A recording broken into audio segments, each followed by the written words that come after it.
So the biggest mistake estate agents make in December is they start winding down for Christmas or winding down for December because it's a quiet month.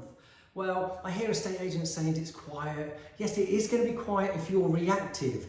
You know, there are going to be less emails coming in from the portals, there's going to be less people walking in, and there's going to be less people phoning in for valuations and viewings.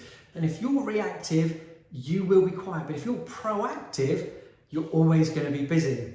So today I just want to share 10 tips on things that you can do in December to be more productive.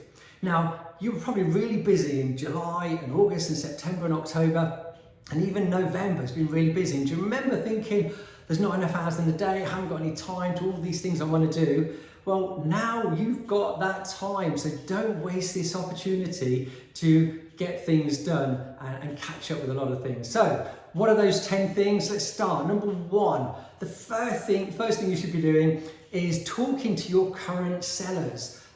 Give them a call, give them a quick update on what's happening on the market, what you're doing, what's going on, but just let them know you're there and what you're going to do for them between Christmas and New Year or in the New Year. Maybe update the photographs, the descriptions, but let them know you're there and what you're doing. They want to hear from you and know that something's happening.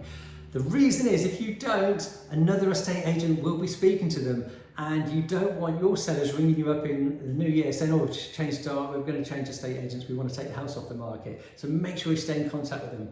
Number two, that brings me on to my second point, is then start talking to people who are already on the market with other estate agents, because lots of them are going to be changing estate agents. So what can you do? Give them a call. Hopefully you've got their names on your database. You can drop them an email. Go and visit them. Give them something that's really useful. Maybe it's a guide to selling, some tips on generating more interest from buyers, preparing their house for viewing. I don't know, a list of removal companies, recommended removals companies, but give them something. You're not there to try and get their house on the market, but you're there to sort of give something, help them, maybe help them find somewhere, and build a relationship. So start to build a relationship. So when they are ready to change estate agents, you're the person they're thinking of. So that's number two. Number three is talk to all the market appraisals that you've done in 2020, the ones that haven't come to the market. Give them a quick call and ask them, well, first of all, give them an update on what's happening in the property market, so you're giving some useful information. And then just find out what their plans are. Are they interested in taking advantage of the low interest rates? When are they thinking of moving? What would be their dream home? Are they in their dream home at the moment? And if not, what would that look like?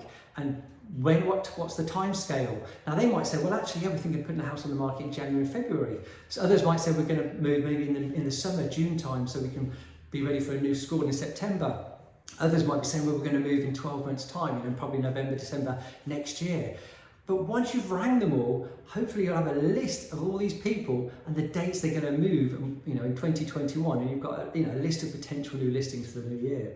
So that's number four. Number five is call your buyers. Now give them a quick call, let them know what's happening in the market, and then re-qualify them. Find out what they're looking for, what's their time scale, what are they looking for, have they had a chance to speak to a mortgage advisor to find out what they can borrow, what the monthly repayments be, what the costs are involved with moving.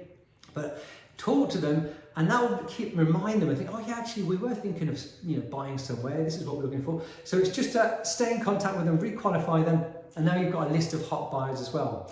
So what's number six? So number six is create some content. This is really important. And this isn't, I was going to say when you get some spare time, create content. Forget that. You have to create content. It's so important. And I'm talking about maybe your written content. So it could be for a blog or for an email. But most importantly, and my preference, is to create video content. So create some videos, go and do some videos on local businesses, local areas. What are the different areas like in your location? What are the villages like, different suburbs? Maybe interview some business owners, talk about what the schools are like, and then some information that's not going to get dated. So, some tips on buying, some tips on selling, just some general advice about the house moving process. So that's number six, that is. Number seven, if you've created the content, now you've got to start loading that content. So don't do it all at once, do it over the coming days and weeks and even months, but you've got to create the content, then you've got to start uploading the content. And upload the content to video I'm talking about is to LinkedIn, to YouTube, to Facebook, to Instagram.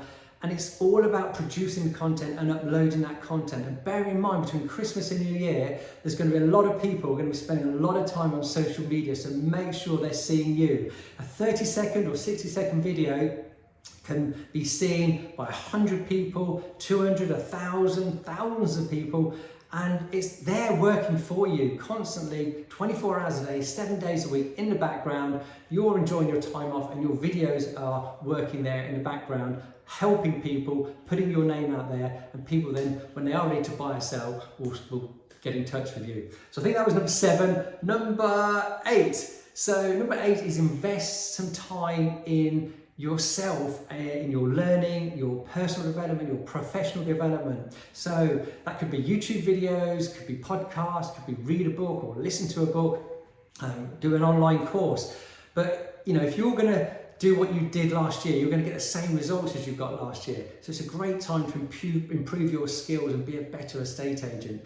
And if you want some recommendations on books or podcasts to listen to, let me know. Or if you've got some suggestions, please add it in the comments. You know, what's the best book you've read, or the best podcast, or the best audio or YouTube videos. So yeah, let's make the most of this time to improve our skills and get better as estate agents and improve the standards and get better results for your clients. And I think that's number 8. So number 9, to number 9 now, number 9 is have a clear out. I mean, it's the best, it's almost like having a spring clean, but have it now, have it in December, you know, clear your desk, get rid of all that paperwork that's building up. I know I've got piles on my desk that need to sort out, so I'll be tackling that. But it could be all loads of emails. I've got loads of emails that I haven't dealt with, you know, I've read, and they think I'll leave that till later. But clear all your emails, clear all the paperwork, sort all your files out. It's a bit like a spring clean, but it's also great for your mind, for your body, for your energy, just to sort of get, you know, to know that that's all cleared. It's quite therapeutic is the word I was looking for, to know that you're going to start the new year with a fresh start, you're ready to go, and you haven't got all these things bogging you down mentally. And that's number 9. So number 10 is then start planning for 2021. So important that you have a plan. What's the saying? If you fail to plan, you plan to fail. So put a plan together. How many houses did you sell last year? Or if you're a lister, how many did you list? How many do you want to do next year? And what's your average fee last year? And what do you want your average fee to be this year? Hopefully you want it to be higher. So how are you going to make it higher? Is that going to be you're going to be charged a higher percentage, or you're going to deal with more expensive properties? You know, but you've got to make your proposition better as well. So how can you get a better fee? And what do you want to earn? How does that relate to your income? You know, so what do you want to earn next year? And what else? What do you? In fact, forget the income. What do you want to do next year? You might decide that you don't want to be an estate agent anymore, or you want to try a different area. You want to go from being a negotiator to a lister, or from a lister to a manager. So start planning what your goals are for next year. Or you may decide you want to become self-employed. More and more estate agents are going to the self-employed route now, where they have been earning more money, and they're also having more flexible hours and more time with their quality time with their family, or doing other stuff. So that might be something, if that's of interest and you want to know more about that, happy to give you some advice on that, the fors and the gains, and whether that's right for you. But it's a great opportunity to really think about your life and what you want to do in the new year. And if you want to be in a stay in a state agency, how are you going to improve things, improve your results, not just for you, but for your clients, for your business. So it's a great time to start planning. So I'd urge you to sort of put some time and get a plan done for 2021. So that's it really for now. Hope you found that useful. The great news is, if you are productive and proactive in December, most of your competitors will be winding down and will be doing very little. And this will get the momentum going for you to really start the new year really, really well. Especially when you think about, like, if you're winding down, by the time, you know, you're going to lose the month of December, and then January comes and you've got to wind up. You're losing another month. You're potentially losing 2 months of the year.